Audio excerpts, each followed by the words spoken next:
Hello students. कल बेटा हमने यहाँ की कविता के 3 प्रश्न हल कर लिए थे। आज हम चौथा प्रश्न हल करने जा रहे हैं, जो है आशय स्पष्ट करिए। उसके भाग हैं कई भाग। उजरी उसके सिवा किसी कब पास दुहानी देती। इस पंक्ति का हमें आशय स्पष्ट करना है। इसका आशय है कि किसान के पास उजरी नामक सफ़ेद गाय थी। वह उसे बहुत स्नेह रखता था। महाजन ने अपना ब्याज वसूलने के लिए किसान के बैलों की जोड़ी तथा उजरी गाय को नीलाम कर दिया। किसान अपनी उस गाय को याद करता है।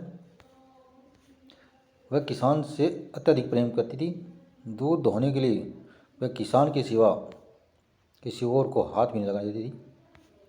लेकिन शोषक महाजन के कारण वह गाय भी उसे छीन ली गई थी। तो इन पंक्तियों का आशय ये था।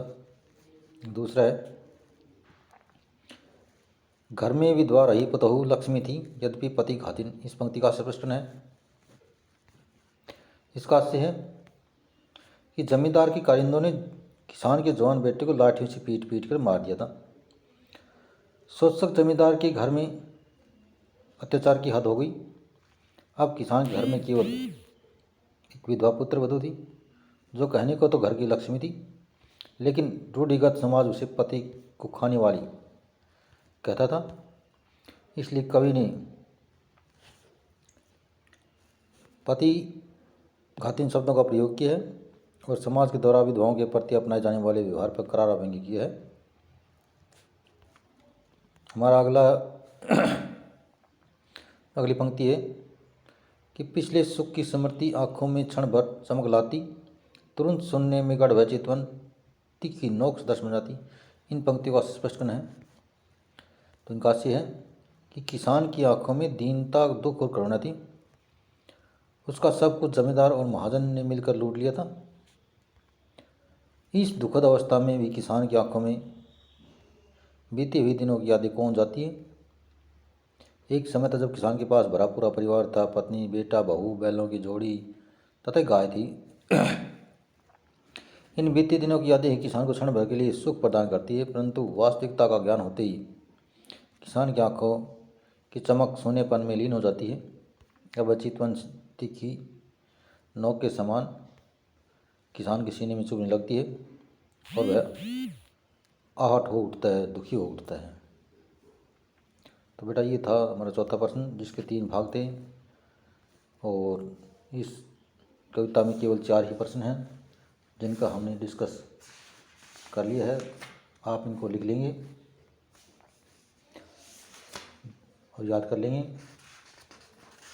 तो आज का कार्य थोड़ा कम रहा, 3 ही प्रश्न बने, इसलिए हम अगली जो कविता है घर की याद पढ़ेंगे आज, जो कि भवानी प्रसाद मिश्र द्वारा लिखी गई है।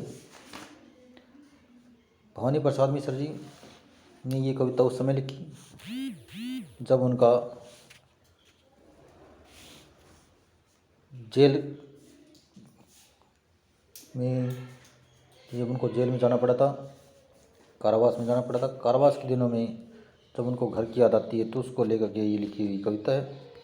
उसका नाम भी रख दिया घर की याद। तो देखिए, कवि कहता, आज पानी गिर रहा है, बहुत पानी गिर रहा है, रात भर गिरता रहा, प्राण मन गिरता रहा।